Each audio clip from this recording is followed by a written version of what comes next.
So let's talk about that. Let's talk about you left during COVID times as well to co-found Mangtas. So why don't you tell me a little bit about your business? Sure. And let me tell you a little bit about how I got there, maybe as well, right? To put a bit of color to that. So I was working for this company, as you described, quite a good position, well respected. I was taken care of, quite honestly, right? I was living a comfortable life.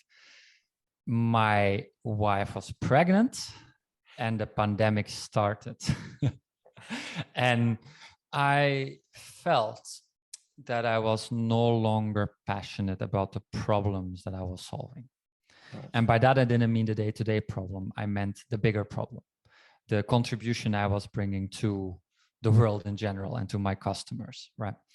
I quite enjoyed my job until I stopped learning.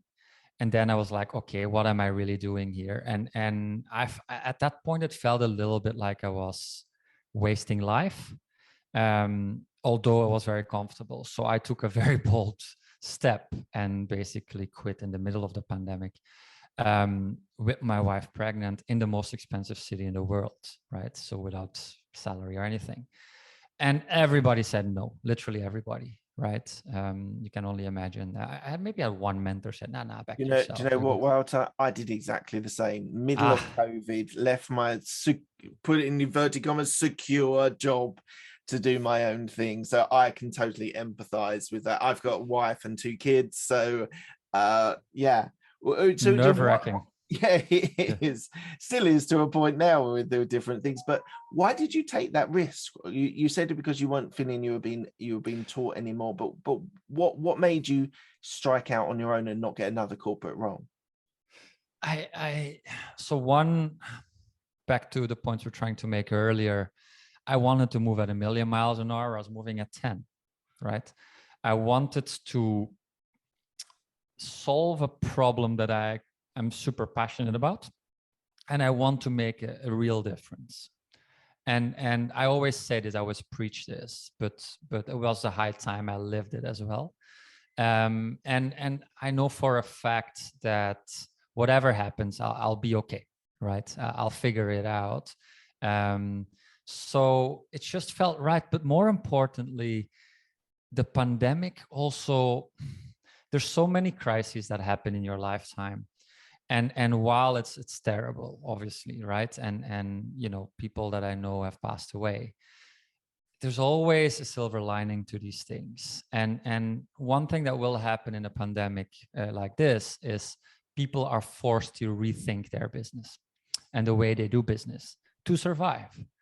Now, if you want to make it, so that means a lot of opportunities are actually will pop up, and you can play a major, you can influence this massively. You can help a lot of businesses achieve this. And that's one thing I realized. So I had no concrete idea or plan, but I knew that if I gave myself enough brain space, that I would figure it out, that I would find it, I would see it. And ultimately that's what happened. So I ultimately, found one major pain point, which is massive, $1 trillion business that is unbelievably outdated and fragmented, which is the B2B or business to business outsourcing space. And something that I've done my entire life, as both as a provider of the service, as well as somebody as a user of an outsourcing service. And one thing I realized, there was a pain point that I discovered and felt myself as I was working initially on another problem, which was more in the sports tech space. And then I wanted to build my own tech team. And I realized, why is outsourcing so unreliable and so hard? Freelancers is okay, right? And there are marketplaces out there where you can have freelancers, but I wasn't looking for that. I was looking for strategic business relationships that I could form and invest in and do outsourcing with. And my only solutions available to me were Google. So that was a major pain point that I wanted to solve. I'm like, hey, why is this so hard? Let me jump on this and see if I can gain some traction here, and never look back. So you're an outsourcing platform which does software, UX design, graphic design, digital marketing, SEO, virtual assistant, website design. So you provide those services with outsourcing to where? Where do you outsource to?